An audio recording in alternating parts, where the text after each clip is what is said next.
Food supply and income. These two variables are intertwined in most scenarios. The general trend over time is that income increases as well as food supply. Let's look at a few countries that have erratic trends and see why, starting with Cuba.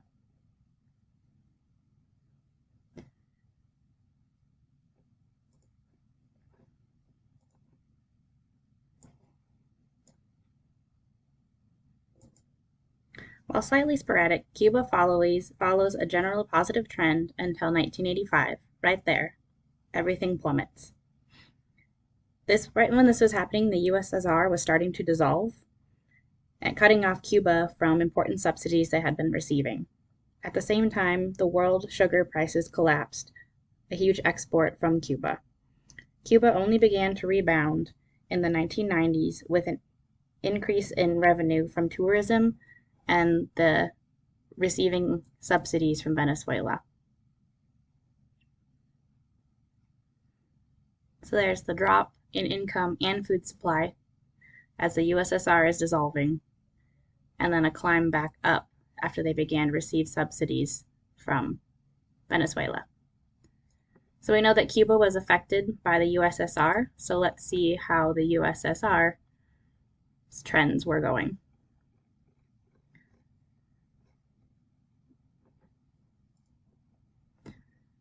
There isn't actually any data from the USSR. We don't have any data on Russia until 1991. Once you hit 1991, when Russia was formed, you see an initial decline until the trend reverts and starts to follow the general trend where income and food supply both increase. In 1991, after the collapse of the USSR, there was massive unchecked inflation, and you see incomes not keeping up with inflation, and food supply decreases as all living standards decline.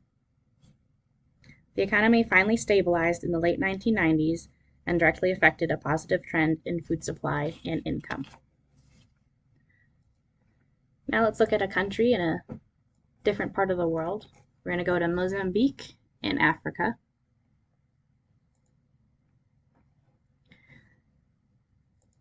Mozambique has a completely erratic trend, up, down, backwards, forwards, until the early 90s when it starts to follow the general trend of the world, where income and food supply both increase. Going back through Mozambique's history, they were under Portuguese rule from 1964 to 1974. Things were looking okay. Everything starts to go back when they gained independence from Portugal in 1975, but then there was a civil war that occurred from 1977 to 1992, keeping the income and food supply sporadic and unchecked. Finally, you start to see a steady rise in food security and growth in income as Mozambique enters its democratic era and holds elections for the first time in 1994. And from then on, the trend is up for both food supply and income. Looking at another part of the world and another example of how, like in Russia, inflation affects food supply and income. Greece was on a very positive trend up until 2002. In 2002, food supply immediately drops and then incomes start to decrease. Greece adopted the euro in 2002 after they had an era of immense economic growth with double-digit economic growth. At this point, when Greece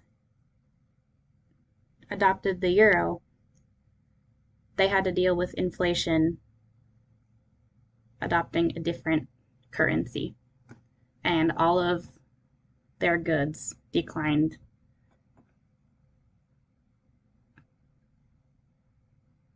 So looking at these different countries around the world, we see how even though as time goes on, most countries have increased income and increased food supply, there are a lot of things that can affect this, and we could see a lot of inflation affecting this, war affecting this. and I'm sure there's much more in different countries.